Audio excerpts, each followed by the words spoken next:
let's get started. Oh, it's running a bit slow, bear with me a moment. There we go. So today we're going to discuss a few different areas. We'll give you a brief overview of what an apprenticeship is.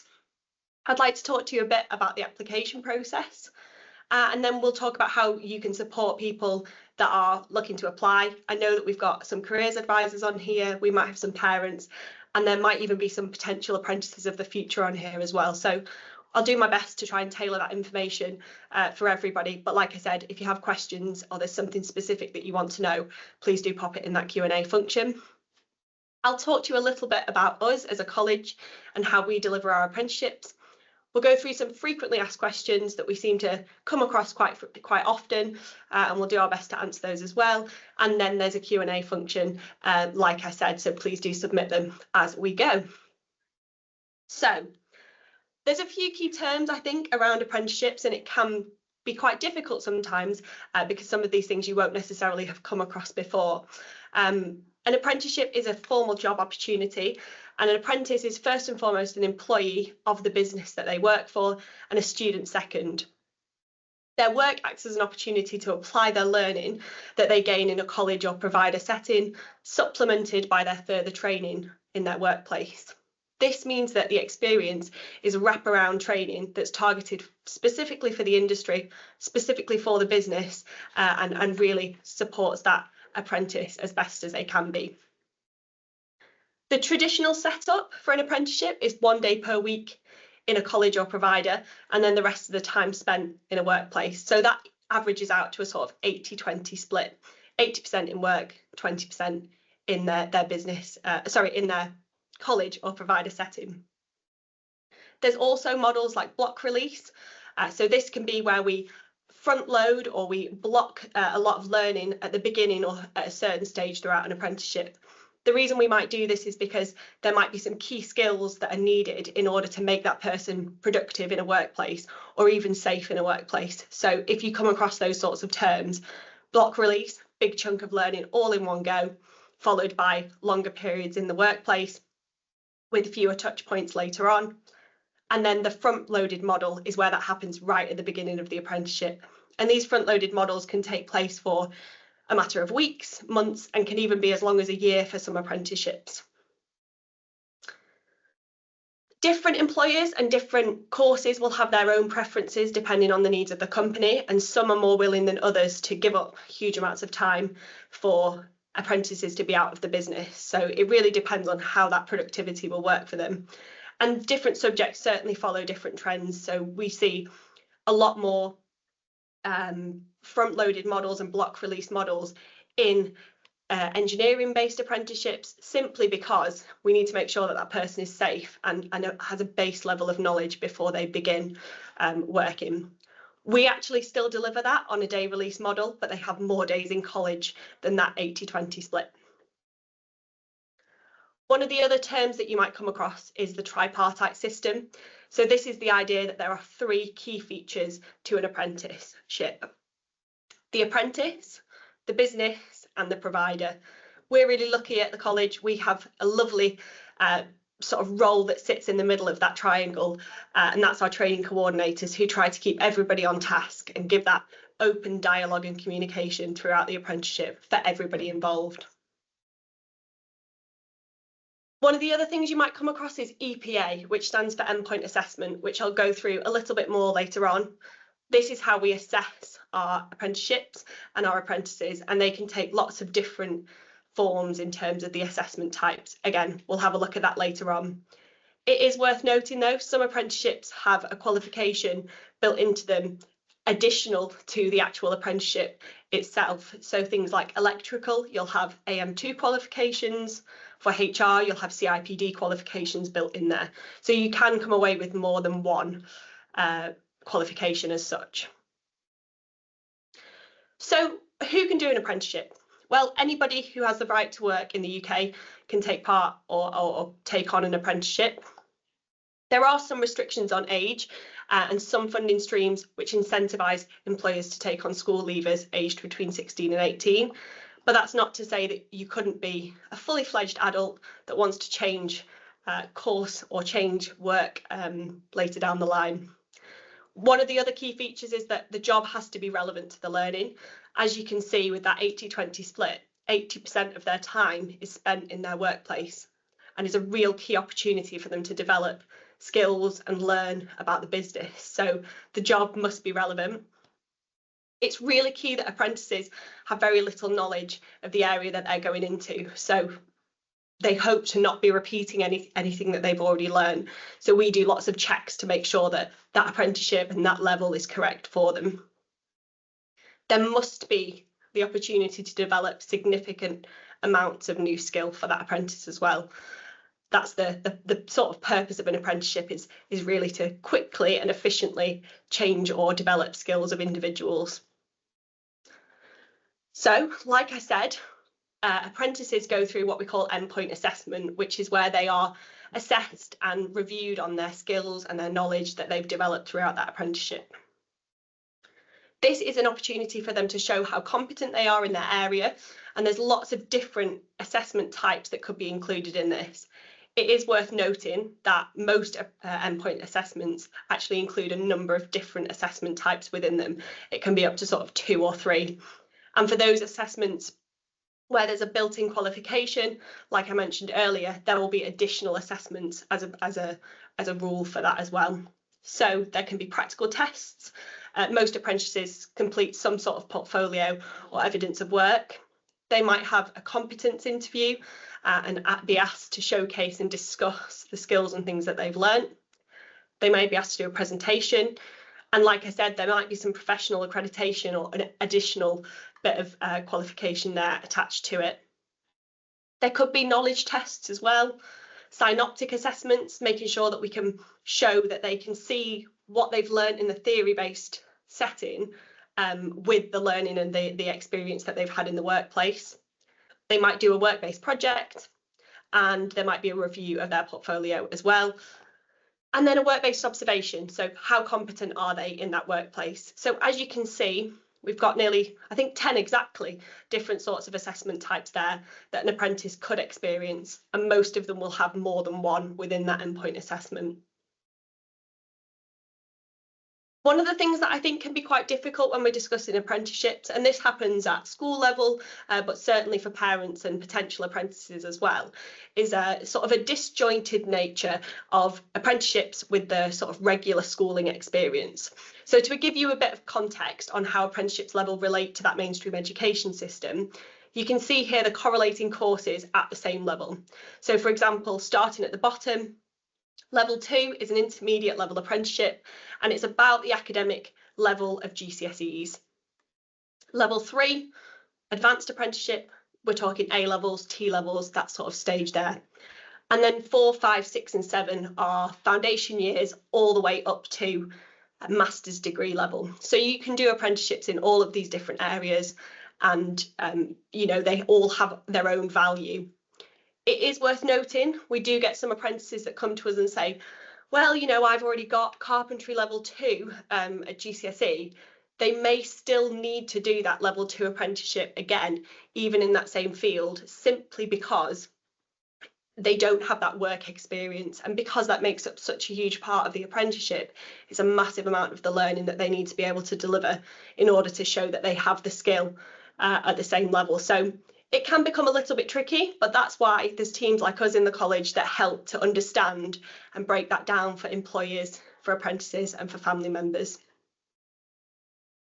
So what are the benefits? Why should you do an apprenticeship? What are you going to get out of it?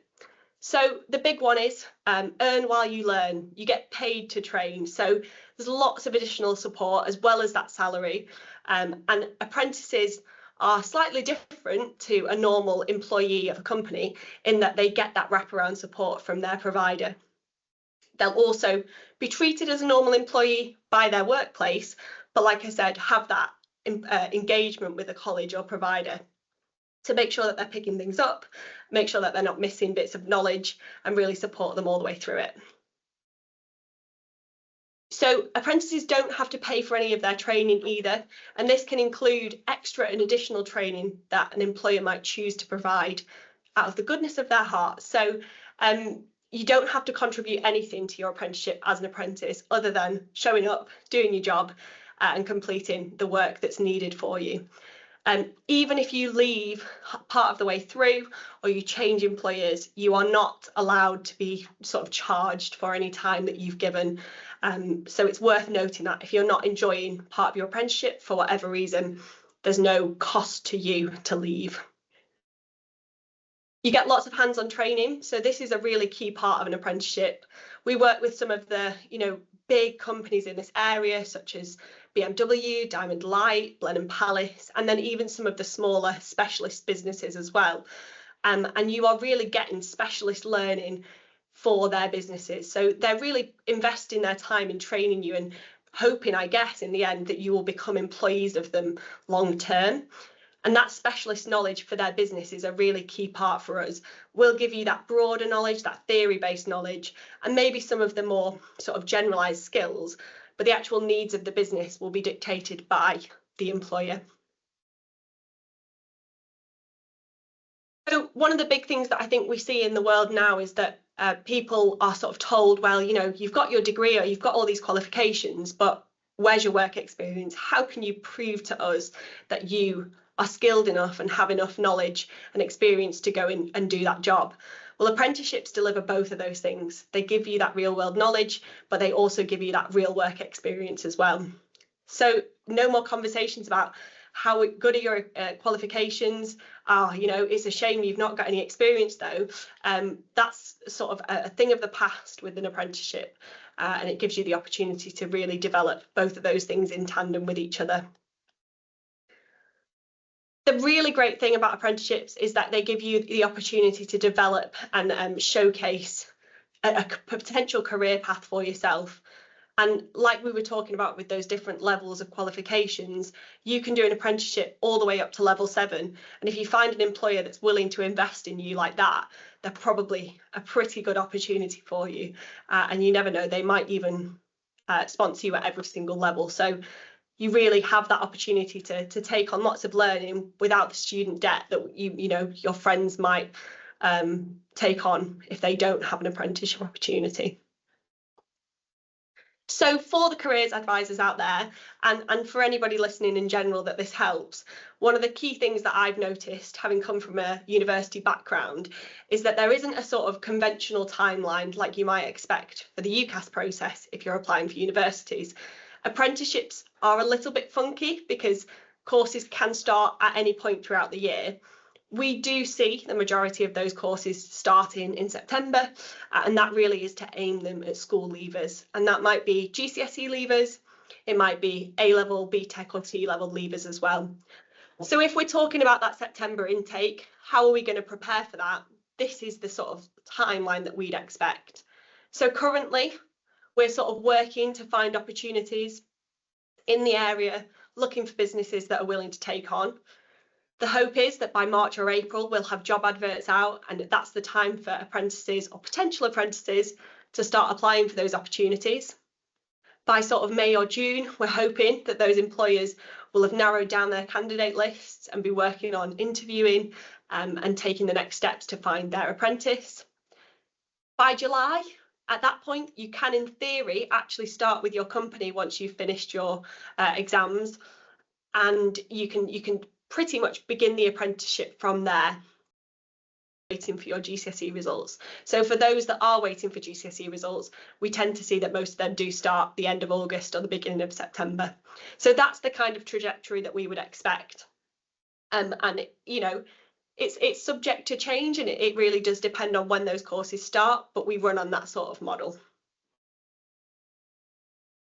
So there's two sort of main routes into apprenticeships. We get two sorts of people coming to us: people that have already found an employer for their apprenticeship, and we find people who want to take on an apprenticeship but haven't got a clue where to start and haven't necessarily got an employer lined up. So route 1, you need help finding an employer for your apprenticeship. There's a number of different places that you can look for that. So as a college, we run our own talent pool, which I'll share a link to at the end, so that if you are interested, you can sign up there. Talent pool means that we can do all of your initial assessments that need doing to check that you are of the right level and that the apprenticeship you're applying for is suitable. before then sending out you all of the different vacancies as they become available with our employer partners. Alternatively, if you're applying to a provider that doesn't have that function, you can go to the gov.uk website, or you can look at iFate, which is where every single apprenticeship opportunity or standard is detailed. So you can have a look there, see who has helped to build that standard and develop that course, and then find providers in your area within a certain distance or within a certain sort of sector, and find those apprenticeships opportunities through there. The other really nice way to do it, and we do see a lot of students come through this way, is through people that they've done work experience with. So if you're sat here and you're thinking, oh, I had a really good time when I did 2 weeks work experience in my, I don't know, year 9 experience, or maybe into your A-levels and you got some time to do it then, you could actually speak to that employer and see if they're willing to take you on. From that point, we would then look at what our options are and whether they're a suitable employer for an apprenticeship. So it is worth, keeping on good terms with those people, and you may come to rely upon them in order to give you a job at a later date. The second route is for those who already have an employer. So if you are one of those candidates that did work experience, perhaps with an electrician or a plumber or in a law firm, and they really liked you and you were already pretty on it and said, I think I want to do this job. I see that you've already got apprentices. How would you feel about taking me on as an apprentice? This is the sort of timeline, or certainly the steps that we would take to firm up that position and get you enrolled on a course. So you find a training provider once you've found your business. They might actually already work with someone. So it's worth having a speak to them, seeing if they've got a provider that they want to work with. But if not, have a look who's around. It might be the first apprenticeship that they've delivered. So see what the apprenticeship offering is in your area and who those training providers might be. From there, the training provider will then do some checks on that employer. So there's a few things that we need to double check about that employer. Can they support the apprenticeship? Have they got the right systems in place to do that? And then we'll go from there. If they do have all of that set up and we're happy that would be a great apprenticeship opportunity, then the apprentice would then complete some initial assessments, which are a government mandated step. This includes maths and English assessments and then a writing assessment. They'd also conduct an interview with you just to do sort of sense check, see if there's any support that you might need throughout your apprenticeship. And then once that's complete and the paperwork's all signed, you'd go straight to enrolment and become an apprentice on that course. If we find that for whatever reason that provider isn't happy with the employer that you've chosen, it might be for many different reasons. It might be that they don't have systems in place to support you, or they don't have the fundamental things that we would need in order to get you paid, for example, or claim funding from the government to support you. We would then invite you to apply for vacancies that we have on offer, or take some details about what you're looking for and speak to some of the other employers that we work with to see if they are happy to take you on, and see what other opportunities there are out there. So those two routes are the key ones, I would say, that we really get people through. And there are little differences and there are caveats to all of that. But generally speaking, if you've got an employer, brilliant, those are the steps. And if you haven't, there's so many different avenues and places that you can look for those opportunities. So I've talked about training providers, and I probably should have given you a bit of clarity on what a training provider is. Training providers are the people that deliver the training. They are the people that are funded by the government, and they deliver that learning for the apprentice for sort of 20% of their apprenticeship programme. So we are a further education college. The benefit of going to a further education college for your training is that we provide a mixture of classroom learning and workplace training. We also have brilliant facilities and other incredible things that apprentices get stuck into. It's also really good for particularly younger apprentices because it's most similar to school. So the jump between leaving school and going into a workplace or a job is sort of lessened and made less harsh by the fact that this is a familiar environment to them. So for parents that have concerns about their young people going into work at 16, having that college experience and that support that comes with that is a really key and beneficial part of ensuring that their apprenticeship is successful. Out there, you've also got private training providers who often have specialised apprenticeships, and they'll specialise in a certain area or across a few different industries. It's worth looking into what's out there, and when we share this presentation, there's clickable links for you to have a look at what those options are. If you're looking for higher level apprenticeships, sort of level 4, 5, 6 and 7, you can go to universities who offer degree apprenticeships, or certainly those higher level apprenticeship opportunities. Again, this is probably quite a familiar environment for people. It's a learning space, and it does feel like a bridge gap between sort of college and the real world out there. So they're a great opportunity as well. You also find universities within further education colleges as well. So again, don't limit yourself, have a look at what's out there. Some employers are providers, and large companies often develop very, very specialised programmes in line with what they deliver and what they produce or expect their colleagues to work to and do. And in-house training opportunities like that are very good for very specialist areas. So again, worth looking into. And then there's also sector-specific training bodies. So these are industry-focused providers that deliver specialised training and work very closely with larger organisations and specialised organisations as well. So for the parents and for the carers and the careers advisors out there listening, these are the ways that you can support your students or your young people or your children to prepare to apply for apprenticeships. One of the key things is that you are applying for a job, so it's worth making sure that they have an up-to-date CV, that they understand what's expected to be contained within that, and that there's clarity and a good understanding of what is in there and how they would answer questions about that should they get through to an interview stage. Similarly to that, cover letter writing, the thing that probably nobody likes to do, but is a really, really good skill to learn and a key part of applying for jobs, and therefore a key part of applying for apprenticeships. It's also worth going through some interview techniques with them. I know some schools and colleges and education providers will do sort of interview panels, and they'll sort of speed dating interview sessions for their young people and students, and it's a really key part of being able to prepare them to go into the world of work. You'll see later when I talk about funding and salaries that there's some really competitive salaries out there for apprentices.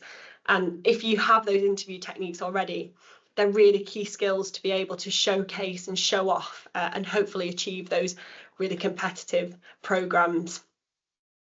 Another factor is assessment centres, so going into big rooms and having to complete tests and being sort of observed in your interactions with other people can be really, really daunting. And there'll be people that have had jobs for tens of years and have never ever come across assessment centres, and there'll be industries where they're a key part of the application process. So it's really worth making sure that you're aware of what those expectations are and how to be successful in that kind of environment. Preparing students and young people for deadlines is another key factor. One of the biggest pitfalls I think that apprentices have during their apprenticeships is not completing work on time and not showcasing and developing their evidence as they go, leaving it to the last minute and then trying to backtrack. So making sure that they're aware that there are deadlines and they need to be worked to is another key feature. Other things that you can do, try and engage with providers, come to open days, come and speak to us, ask for our support. Particularly colleges, you'll find, have a really community-based feel, and we want to help, and we've got the provision to help people and support people to develop their knowledge and experiences. We offer CV help, and we can do short sort of support sessions for writing cover letters or interview techniques prior to having applied for those courses. And then also, encourage them to take on work experience. You'd be surprised how many students now don't do it because of COVID, and I think it's a really key opportunity to develop work-ready skills and confidence to prepare you for apprenticeship opportunities. So the next slide, like I said, is funding and salaries. There's a range of different bits of funding that apprentices are eligible for, and even the businesses that take apprentices on can be eligible for funding depending on the area geographically, but the area in terms of industry and sector as well. So it's worth looking at what those options are, and it's worth asking the provider that you choose, Is there anything else that I can get? Is there funding from the government? Are there funding from charities that will support me or my company to take me on? Again, just to reiterate, apprentices cannot contribute any cost or funding towards the course. It's fully covered by either the government or employers' levies. So they're really not expected to contribute there. And actually, it would be a bit of a red flag for us if they were being asked to. So it's definitely something to be aware of. They're always fully funded, like I said, by the government or by their employer. And some employers will also deliver additional training.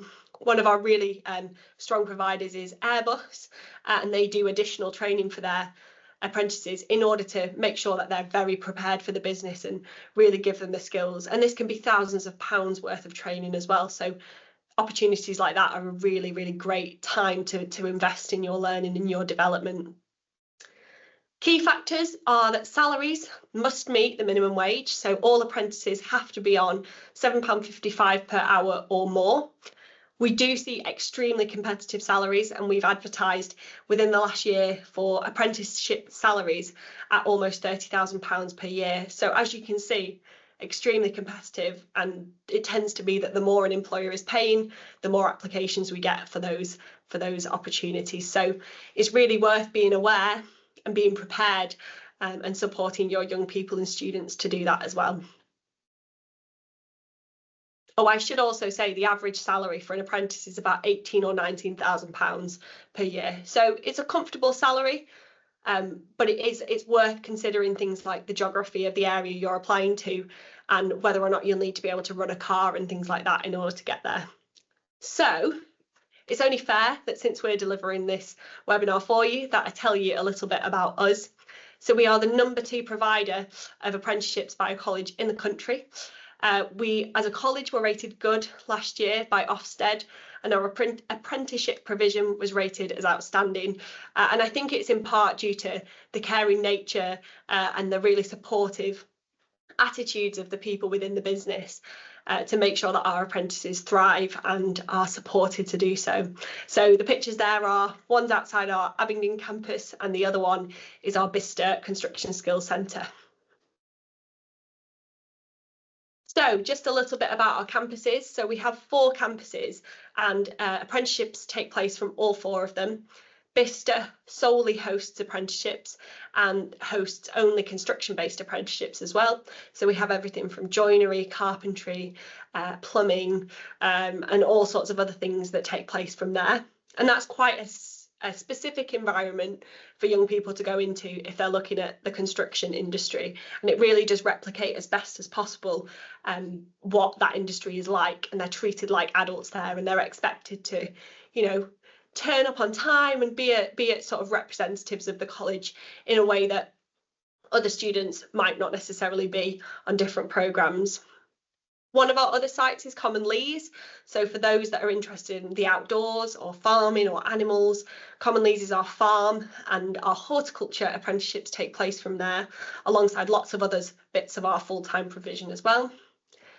Abingdon and our Witney sites share both full-time provisions, adult learning provision, functional skills, and our apprenticeship opportunities as well. So things like engineering take place from Abingdon. We've got some electrical courses in Abingdon as well, and Witney takes on a lot of our creative subjects and our professional courses like HR and business admin as well. So I've mentioned a few just there of the different apprenticeships that we offer. Currently, these are the ones that we're offering. I'll give you a moment to just read through those. There are some new standards coming in September, including things like payroll administrators and low carbon technicians. And for a full list of our new offering, you can have a look on LinkedIn, or you can find it on our website as well. As you can see, there's a real range there of sort of more hands-on courses to very sort of business focused and professional qualifications as well there. So lots of different opportunities. And it might be that you're sat there thinking, well, actually, they don't offer what I'm looking for. That's totally okay. There's loads of other providers in the area that you can go to for different sorts of courses, but we are a really great option if we offer what you are looking for. So One of the things that I've noticed coming from different sorts of education backgrounds is the number of myths and misconceptions that surround apprenticeships and apprentices in general. One of the big ones is that I think certainly a certain generation do feel that apprenticeships are only for the tradespeople, and that's where apprenticeships started off as construction and building work and things like that. But actually there's so many different industries now that offer apprenticeships that are specific to them. So law, banking, IT, marketing, HR, all those sorts of things as well. And then even, like I said, things like horticulture or equine or hairdressing. So there's loads and loads of different opportunities within that. And I'll show you next the breakdown of where most apprentices went in terms of the location and the industry sector. So another one is that apprenticeships are for students who struggle academically. And this one really sort of gets me down, I think, because I think it undervalues how significantly valuable apprenticeships are. So not only are there degree apprenticeships, which are as academically challenging as a normal degree, but lots of our business related courses and even our construction courses have science and maths, and students that achieve these at a high level are really academically capable. That isn't to say that if you aren't academically capable, there aren't opportunities out there for you, but it's finding the right course to suit you that's at the right level. The other one is they don't lead to good careers. It couldn't be further from the truth. It's over 80% of students who start an apprenticeship are with that apprenticeship provider / employer years after. The anecdote I always like to give is my sister's partner started as an 18-year-old with a business. He's now 29 and is still at that same business, having taken on an electrical apprenticeship with them. So there's really key opportunities for you to progress and learn specific key skills for those businesses rather than just the general sector that you are part of. So, as promised, here is a table that shows the number of different apprenticeship industries and the number of apprenticeships that started within those industries in 2023. So construction does still sit quite near the top, but you can see that business and administration surpasses it by more than almost double. Sorry, my maths has let me down there, but yeah, almost double the amount of business administration apprenticeships as they were construction apprenticeships that year. So a really, really huge sector and a really great opportunity to learn theory and knowledge, but apply it to specific industry skills and specific businesses as well. And you can see that there's creative courses, catering courses, and sales and marketing and legal courses and all sorts of other things there listed, which also have a lot of apprenticeship starts each year. So it's not just the traditional courses that are taking on huge numbers of apprentices in the country. It's also worth noting again, to find out more information about what is available, do head to the IFATE website, IFATE, for all things apprenticeships. Every single standard is listed on there, so every apprenticeship opportunity and course available is listed on that website.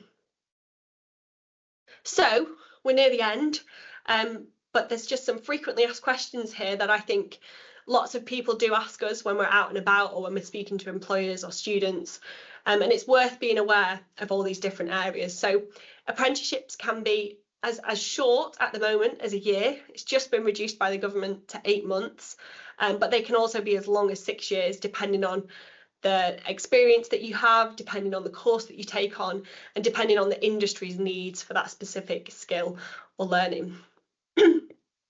Sometimes people also say to us, well, you know, I've got a degree, can I do an apprenticeship? Or, you know, what if I want to apply for both? Well, actually, you can always do an apprenticeship after a degree, and you can always do a degree after an apprenticeship in theory. So as long as you're not replicating any learning or doing the same thing again that's related to your degree, you could always pick up an apprenticeship to change industries, to change skills, or to even just further develop the skills you already have. Apprentices are entitled to holidays, so because they're treated like normal employees, they get at least 20 paid leave days per year. So we just ask that they don't necessarily take those during teaching time in order that they don't have to catch up of missed work. So unfortunately, question 4 says, will an apprenticeship guarantee a job? We can't guarantee that an apprenticeship opportunity will lead to a full-time job, but lots of opportunities are there for that. And like I said, over 80% do lead to a full-time job. It's about finding the right employer, and it's about showcasing your abilities when you're there. But we find that apprentices are so well prepared to go into the world of work, and they're such a valuable commodity to businesses that actually it's not that difficult once they've completed that apprenticeship to find another job if they have to. And you can go to a university after an apprenticeship as well. I think we've already done that one, so apologies for repeating that one. Oh, actually, it's the other way around. So yes, you can do university after an apprenticeship in the same way that you could do apprenticeship after university. So that does take us to the end of the webinar. I'm hoping there's going to be some questions in the Q&A function. Like I said, there is a QR code on this last page. So if you do want to sign up to our talent pool to see the vacancies as they become available for 2025, please do. But also reach out to us on either my email address there or the email address at the beginning, which is just apprenticeships@abingdon-whitney.ac.uk. Fab. Amazing. Thank you so much, Imogen, for the presentation. I've got a question here from Mark. He says, hi, thanks for the excellent presentation. After apprenticeship, can you join universities for a master's? How is your degree valued? For instance, after an early years apprenticeship, can you become a teacher? That's a great question. Thank you, Mark. You absolutely can. So apprenticeships really prepare you, and it's only recently actually that the UCAS have decided that apprenticeships have UCAS point value. So over the next few months, I think we'll see a lot more of this, where students who have completed apprenticeships are really prepared and ready, and universities understand that in order to take them on for degrees afterwards. So yes, there's no reason at this stage that someone who's done an early years apprenticeship at the correct level wouldn't be able to then go on and do university. So that might be level 3 or that might be level 4, and they might need a foundation year of university to better prepare them. But actually, I think it bridges the gap quite well. So yeah, that wouldn't be a problem at all. Perfect. Another question. What happens after my apprenticeship finishes? Great question. So there's a number of different things that can happen. So some of our apprentices are employed on fixed term contracts, which last for their entire apprenticeship.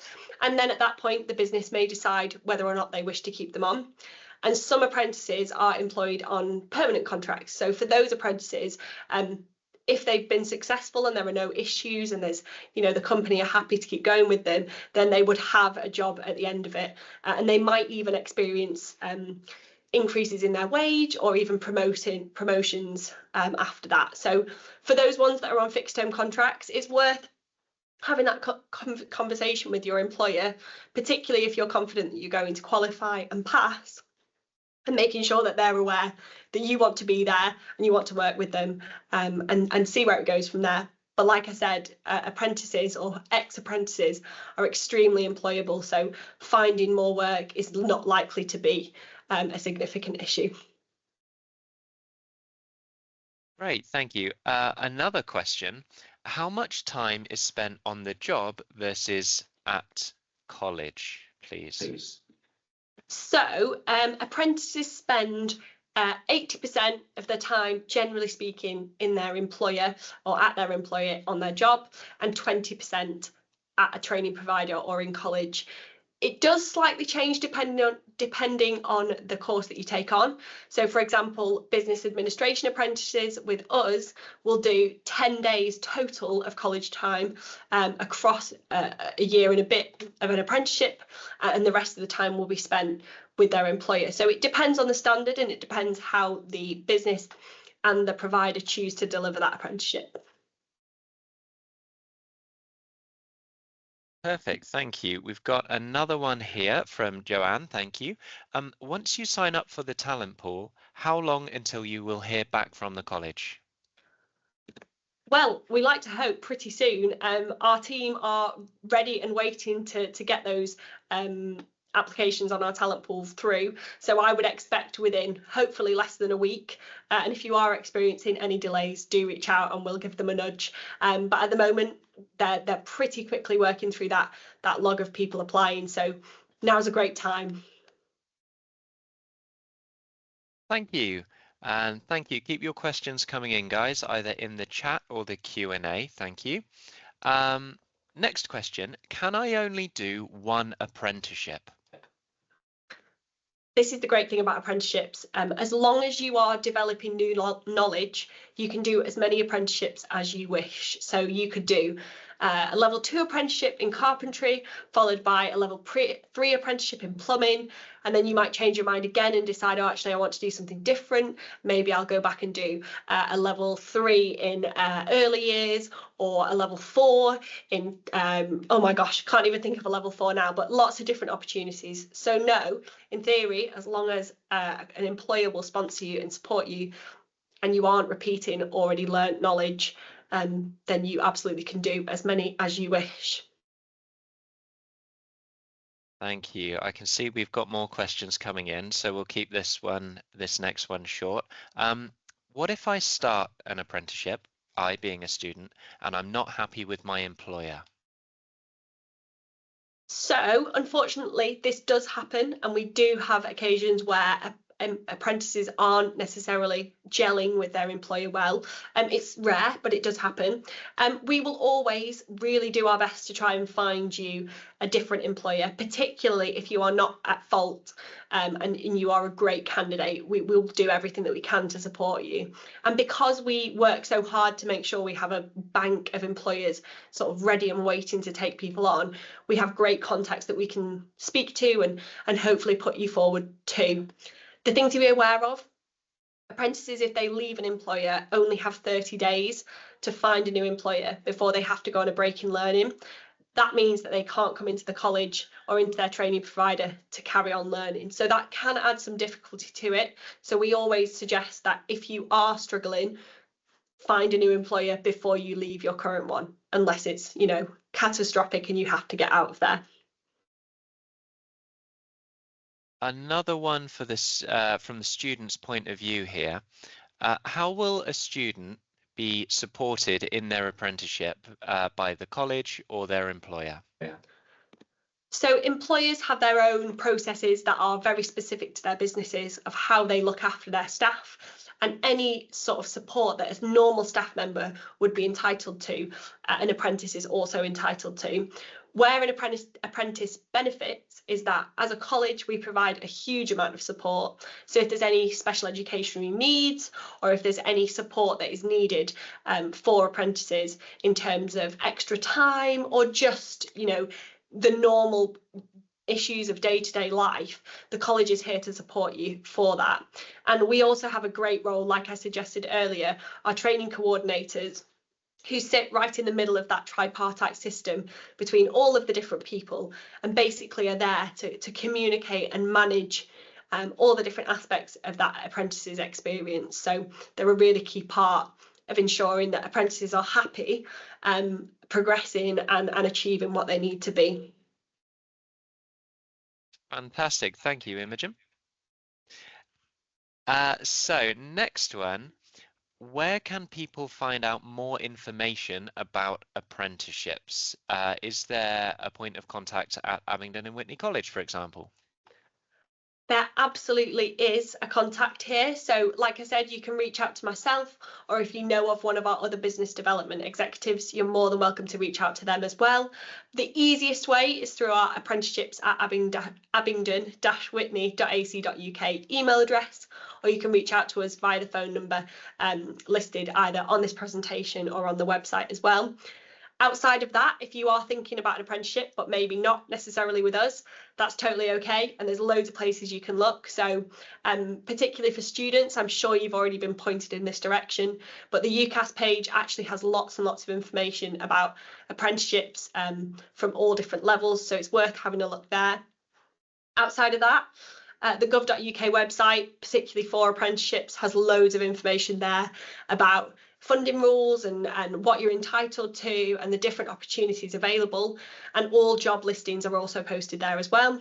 And then the final one that I'd recommend is iFate. So have a look on there. They post every single standard that's available, where they are, who they work with, who helped them to develop that apprenticeship course as well. So those would be my 3. Fantastic. And we've got another message here from Joanne, who says they are interested in business administration and the college day, maybe 1 day a week. Will that be more like a 9 to 5 day or like a school hours day? That's a really good question. So most of our apprentices, when they come into college, work on a sort of 9 till 4:30 basis. It is slightly flexible, but the thing to remember is that that day in college is a paid working day by your employer. So we would expect to be able to follow the same working patterns within reason that the employer was. And that does include things like breaks and lunchtime and things like that. So you can expect sort of somewhere between a school day and a normal working day.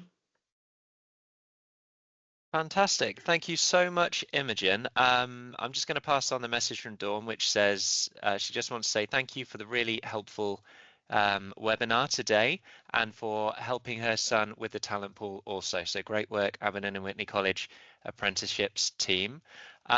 If you have any more questions, guys, please do send them through to the college. Myself, who sent through the information about the webinar, or Imogen, whose contact details are on the screen. And I will just let Imogen wrap up with any final thoughts about apprenticeships. Brilliant. Thank you, Tom. Yes, please do get in touch with us. Like I said, we're a brilliant provider in the area. And even if we don't have a standard that you're particularly interested in, it's still worth getting in contact, and we're happy to answer questions, and we're happy to point you in the right direction. And we're always just a phone call away. So please reach out, and good luck with for the students that will be sitting exams shortly, and good luck for those who are applying to apprenticeships as well. Give us a shout if you need anything. Perfect. Thank you so much, Imogen. I hope everyone has a lovely day and found that webinar really useful. This will be posted online and it will be linked through our website also. So if there's anything that you missed today or you'd like to revisit, you will be able to access this really great 50 minutes of information again, whether you'd like to get in touch with us or just watch back. So yeah, have a lovely day, everyone, and thank you so much for attending this National Apprenticeships Week webinar hosted by Abingdon and Whitney College.